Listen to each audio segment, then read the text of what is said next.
सभी भक्तों को राधे राधे। आज का टॉपिक है आंवला एकादशी और इसको रंग भरी एकादशी भी बोलते हैं। इसके बारे में सियाराम जी आपको डिटेल से बताएंगे आंवला एकादशी के बारे में। सुनिए जी। आंवला एकादशी आपके फाल्गुन जो मास है उसमें पड़ती है और आंवला एकादशी आपकी होली से पहले पड़ती है। इसको आंवला एकादशी क्यों बोलते हैं? आंवला एकादशी इसको इसलिए बोलते हैं क्योंकि जो आंवला एकादशी है ये आपके भगवान जब नारायण ने ब्रह्मा जी को प्रकट करा था अपनी नाभि से, तो ब्रह्मा जी को जब नाभि से प्रकट करा था तो उसी टाइम प्रभु ने आंवला का जो वृक्ष है उसको भी प्रकट करा था। तो प्रभु आंवले के वृक्ष में इस दिन निवास करते हैं और इस दिन जो आंवले की पूजा की जाती है, क्योंकि आंवले के अंदर माता लक्ष्मी और भगवान नारायण दोनों उसमें वास करते हैं। भगवान नारायण को ही भगवान विष्णु बोलते हैं।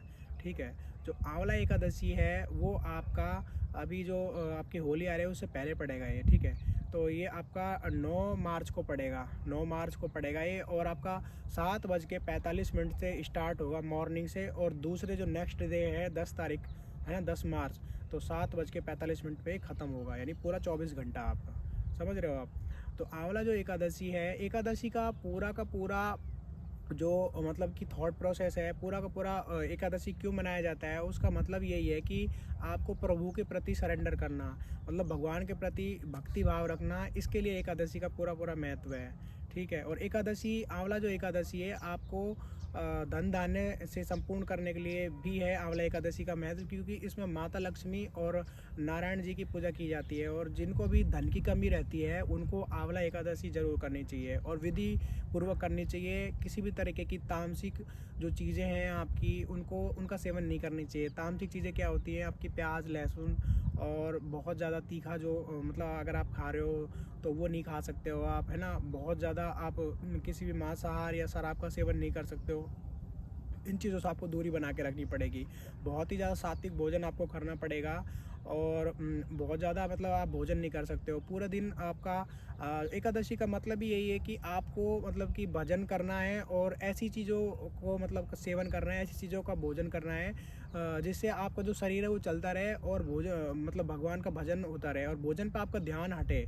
मतलब भगवान का जो भजन है वो मेन फोकस है एकादशी का। ठीक है, निरंतर स्मरण। हाँ, निरंतर स्मरण प्रभु का होता रहे और भोजन इतना ही खाया जाए जितना आपको नींद ना आए और आपका जो शरीर है वो चलता रहे। एकादशी का मतलब ही यही है। एकादशी का बिल्कुल भी ये मतलब नहीं है कि आप बहुत सारा खाना खाएं। ठीक है, मतलब आपने और दिन आप रोटी सब्जी खा रहे हो और उस दिन आप कुट्टू की पकौड़ी खा रहे हो या बादाम का हलवा खा रहे हो, बहुत सारी ऐसी चीज़ें खा रहे हो जो मतलब कि ईजिली डाइजेस्ट भी नहीं करती हैं। तो आपको हल्का और सुपाच्य भोजन करना है जिससे आपको ऊर्जा मिले और पूरे दिन आप भगवान का भजन कर पाएँ। और एकादशी के दिन आप एक चीज़ हमेशा याद रखिए कि एकादशी का महत्व तो आप समझ ही रहे हो कि मतलब एकादशी का महत्व क्या है, कि आंवला एकादशी का महत्व क्या है, कि भगवान ने प्रकट करा है आंवले को और उसकी पूजा की जाती है ना। तो उसमें प्रभु का निवास है, माता लक्ष्मी का, भगवान नारायण का, वो तो है। तो उसको आप काट नहीं सकते हो, उसकी आपको पूजा करनी है। ठीक है, और बिना उसकी पूजा के आंवला एकादशी का महत्व नहीं है।